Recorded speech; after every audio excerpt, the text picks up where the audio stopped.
खांसी खांसी अमूमन बारिश और ठंड के मौसम में जब जब मौसम परिवर्तन होता है तो खांसी सर्दी आदमी को पकड़ लेती है। तो आज सिर्फ खांसी की बात करेंगे। खांसी कितने प्रकार का होता है और इसके क्या लक्षण होते हैं?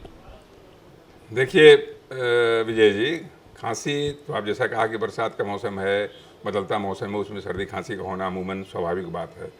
एक डिक्टम है, एक नियम बांध के रखिए, कोई भी खांसी अगर 2 सप्ताह से ज़्यादा की खांसी है तो उसको मौसमी खांसी मत समझिए, उसको तवज्जो दीजिए उस पर, उसमें जांच पड़ताल होनी चाहिए। और जांच पड़ताल होने के बाद, क्योंकि 2 सप्ताह के बाद की खांसी वो टीबी भी हो सकती है, 2 सप्ताह के बाद की खांसी कैंसर भी हो सकता है, निमोनिया भी हो सकता है, यानी जितने भी गंभीर कारण हो सकते हैं खांसी के, अगर लंबे समय से खांसी है तो उसको मौसम की खांसी करके उसको दरकिनार नहीं करना है, उसको इग्नोर नहीं करना है। तो पहला मैसेज तो ये जाना चाहिए। खांसी तो 2 तरह का अमूमन होता है, ड्राई कफ और प्रोडक्टिव कफ कहते हैं, यानी एक खांसी हुई जिसमें कोई बलगम बाहर नहीं आ रहा है, और जो प्रोडक्टिव कफ है उसमें बलगम बाहर आ रहा है। तो बहुत सारे कारण होते हैं जिसमें ड्राई कफ होता है, बहुत सारे कारण होते हैं जो प्रोडक्टिव कफ होता है, उसके भीतर हमको नहीं जाना है।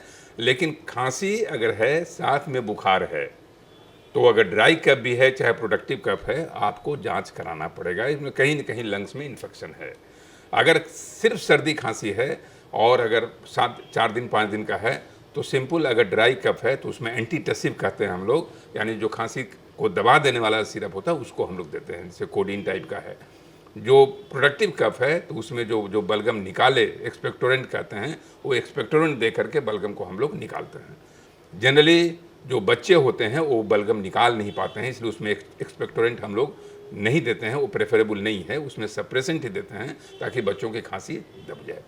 तो लबोलबाब यही है इस पूरे डिस्कशन का कि खांसी को हल्के से नहीं लेना है, लंबी खांसी है उसमें जांच कराना है। और ख़ास करके जो डायबिटीज़ के मरीज़ हैं, जो ओल्ड एज हैं, 60 प्लस वाले, डायबिटीज़ वाले, चाहे अभी तो कोविड का दौर चल रहा है उसमें भी आप खांसी को भी ले सकते हैं, उन लोगों में जांच की इसलिए ज़रूरत है क्योंकि डायबिटीज़ के मरीज़ को टीबी का इन्फेक्शन लगने का चांसेस ज़्यादा होता है, तो टीबी का जांच करा लें।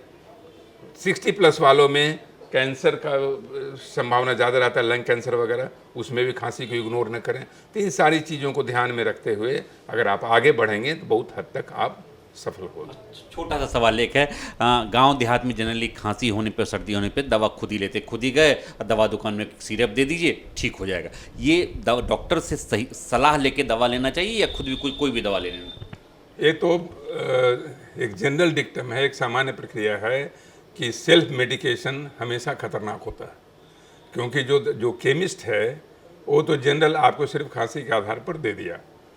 तो मैं समझता हूँ कि एक मेरी अवधारणा है कि अगर आप एक डॉक्टर की सलाह पर लेते हैं तो डॉक्टर उस खांसी के आद्योपांत अध्ययन करके वो समझता है कि किस तरह की खांसी होनी चाहिए, ये लंग्स के द्वारा है कि थ्रोट का खांसी है कि कभी कभी नेजल इन्फेक्शन में भी वहाँ जैसे खांसी होती है, ये डॉक्टर ही बता पाएगा। इसलिए खुद से कभी दवा लेने की परंपरा का अंत होना चाहिए, विनाश होना चाहिए। सेल्फ मेडिकेशन हमेशा खतरनाक हो जाता है, इसलिए मैं हमेशा कहता हूँ कि डॉक्टरों के परामर्श और चिकित्सकीय परामर्श के बाद ही खांसी की दवाई लेनी।